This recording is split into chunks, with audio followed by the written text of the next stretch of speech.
since Freeman has been at Notre Dame, how many teams have had a better win-loss percentage than Notre Dame versus top 25 teams?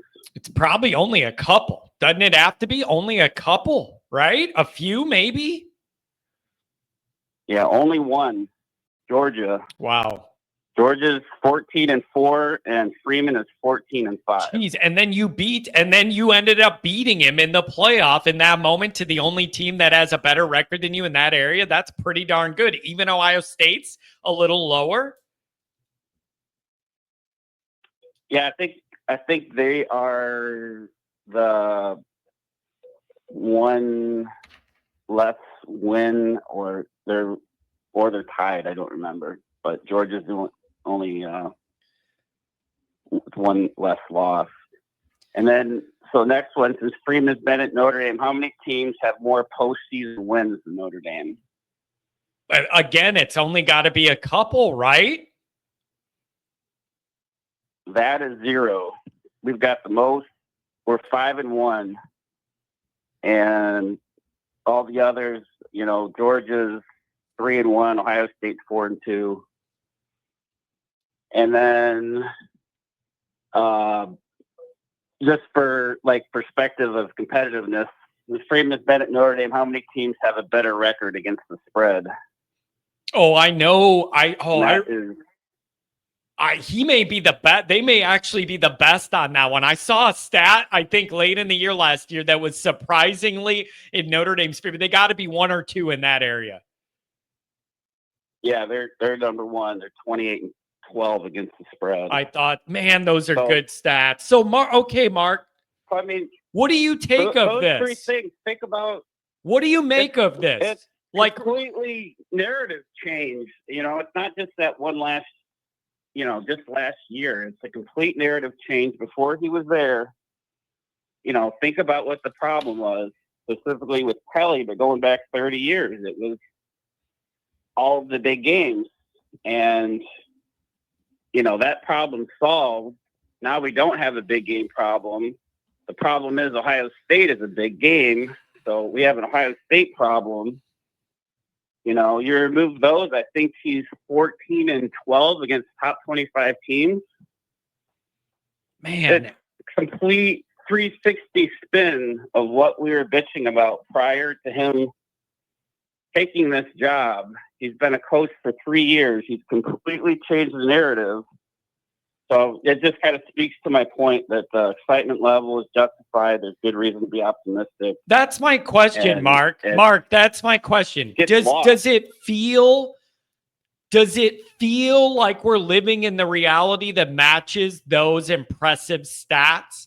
Does it feel like we're doing that? Or are we it doesn't. Yeah, that's where my mind's going. And then again, though, you lost the championship game. So, is there an expected negative tinge to the end of this because of the painful way, not only that you didn't win the championship, but who you lost to, who it was against, but it feels like all the things you said are momentum trending straight up. But then here we are, we don't know who the quarterback is, and we don't, and the recruiting isn't popping off. That's the other thing, Mark. If we want to be that happy about all those stats, couldn't you argue recruiting should be trending a lot more clearly upward than it feels like it is, given all that stuff you just cited that are facts? Yeah, it's like a good reminder. You forget, 5-1 postseason, his great team success. And I think, again, freaking Ohio State just has freaking dampened all of it because of the significance of those 3 games. And remove those or change the outcome.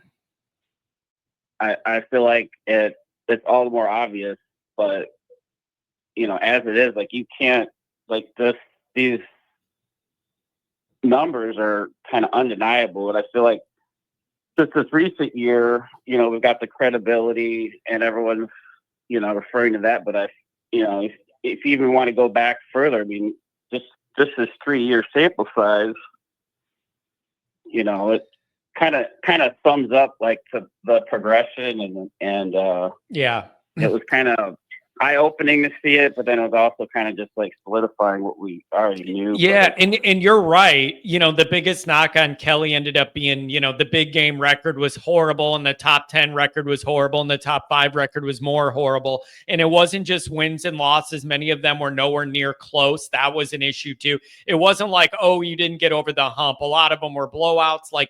And so I love all of that. It's just, it needs to feel a little better. Like the recruiting thing, people are down on it. It's just like, I don't know, man. But like all of those facts say trajectory straight up. I'm just not sure it feels that way where we're at in this offseason. Maybe that's natural when you have a bunch of changes in the program and you're coming off a bitter, painful loss to end the year.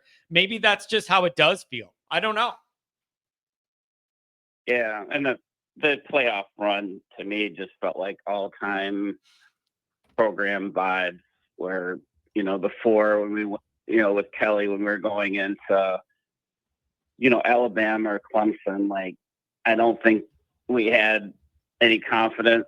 And then we got completely embarrassed where, we were, running on fumes with injuries, and we were still, had belief just because of how hard the team played and all that. So, yeah, I just feel like, this upcoming season kind of solidify us up towards, the top tier of like legitimate contenders if we're, get a top seed and make some noise again. And, it definitely would go a long way to kind of solidify, because it just feels like the whole country took notice with 3 wins into last year. And I think it just opened eyes with, with just how they look. 3 top 10 wins in 3 consecutive games. It just kind of blew the doors off of, how everybody kind of looked at Marcus Freeman and his team. So, yeah, man, those are really, really, I'm glad you pulled that research, and it really is genuinely impressive. It's just, I just wanted to feel like there was more tangible momentum, in this off season. Don't forget to check out the merchandise. The link is in the description. You can browse and carouse all the different Always Irish gear. Make sure you head over there and get something for the next tailgate. Thanks for being here.